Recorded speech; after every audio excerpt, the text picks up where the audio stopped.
ಕುಟುಂಬವನ್ನ ಜವಾಬ್ದಾರಿಯಿಂದ ಮುನ್ನಡೆಸಿಕೊಂಡು ಹೋಗುವ ಮಹಿಳೆಯರು ಇಂದು ಸಂಘಟನೆಯ ಮೂಲಕ ಸಾಮಾಜಿಕ ಸೇವೆ ಮಾಡಬೇಕು ಎಂದು ಸಿದ್ದಾಪುರದ ಪಟ್ಟಣ ಪಂಚಾಯತ್ನ ನಿಕಟಪೂರ್ವ ಸದಸ್ಯ ನಂದನ್ ಬೋರ್ಕರ್ ಹೇಳಿದರು. ಶಿರಸಿಯ ಡಾಕ್ಟರ್ ಬಿಆರ್ ಅಂಬೇಡ್ಕರ್ ಸಭಾಭವನದಲ್ಲಿ ಡಾಕ್ಟರ್ ಬಿಆರ್ ಅಂಬೇಡ್ಕರ್ ಮಹಿಳಾ ಶಕ್ತಿ ಸಂಘ ಉದ್ಘಾಟಿಸಿ ಮಾತನಾಡಿದ ನಂದನ್ ಬೋರ್ಕರ್ ಅವರು, ಒಂದು ಕಾಲದಲ್ಲಿ ಕೇವಲ ಒಪ್ಪಲಿಲ್ಲ ಕೆಲಸ ಮಾಡುತ್ತಿದ್ದು ಅಷ್ಟಕ್ಕೆ ಸೀಮಿತರಾದ ನಮ್ಮ ಸಮುದಾಯದವರು ಈಗ ರಾಜಕಾರಣಿಯಾಗಿ, ಜಿಲ್ಲಾಧಿಕಾರಿ, ಪೊಲೀಸ್ ಹಾಗೂ ವಿವಿಧ ಇಲಾಖೆಗಳ ಅಧಿಕಾರಿಗಳಾಗಿ ಹಲವು ಕ್ಷೇತ್ರಗಳಲ್ಲಿ ಸೇವೆ ಸಲ್ಲಿಸುತ್ತಿದ್ದಾರೆ. ಇದಕ್ಕೆಲ್ಲ ಕಾರಣ ಅವರು ಪಡೆದ ಶಿಕ್ಷಣವೇ ಕಾರಣವಾಗಿದೆ. ತಾವು ತಮ್ಮ ಮಕ್ಕಳಿಗೆ ಉತ್ತಮ ಶಿಕ್ಷಣ ಕೊಡಿಸಿ ಮಕ್ಕಳನ್ನು ಸಮಾಜದಲ್ಲಿ ಒಳ್ಳೆಯ ಪ್ರಜೆಗಳನ್ನಾಗಿ ಪರಿವರ್ತನೆ ಮಾಡುವುದರ ಜೊತೆಗೆ ತಾವುಗಳು ಕೂಡ ಸಂಘಟನೆಯಲ್ಲಿ ತೊಡಗಿಕೊಂಡು ಸಮಾಜದಲ್ಲಿ ಉತ್ತಮ ಕೆಲಸಗಳನ್ನು ಮಾಡಿ ಇತರರಿಗೆ ಮಾದರಿಯಾಗಬೇಕು. ನಮ್ಮ ಸಮಾಜಕ್ಕೆ ಇರುವ ಸರ್ಕಾರದ ಯೋಜನೆ ಪಡೆದುಕೊಂಡು ಸ್ವಉದ್ಯೋಗಿಗಳಾಗಿ ಆರ್ಥಿಕವಾಗಿ ಗಟ್ಟಿಯಾಗಿ ನಿಲ್ಲಬೇಕು ಎಂದು ಕರೆ ನೀಡಿದರು. ಡಾಕ್ಟರ್ ಬಿಆರ್ ಅಂಬೇಡ್ಕರ್ ಮಹಿಳಾ ಶಕ್ತಿ ಸಂಘದ ಅಧ್ಯಕ್ಷೆ ಸ್ವಾತಿ ಕಾನಡೆ ಅಧ್ಯಕ್ಷತೆ ವಹಿಸಿದರು.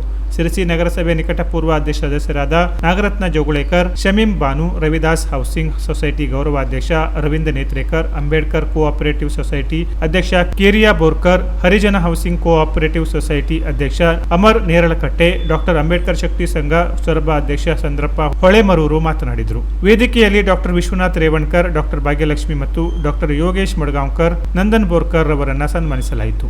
Canara plus news, Sirsi.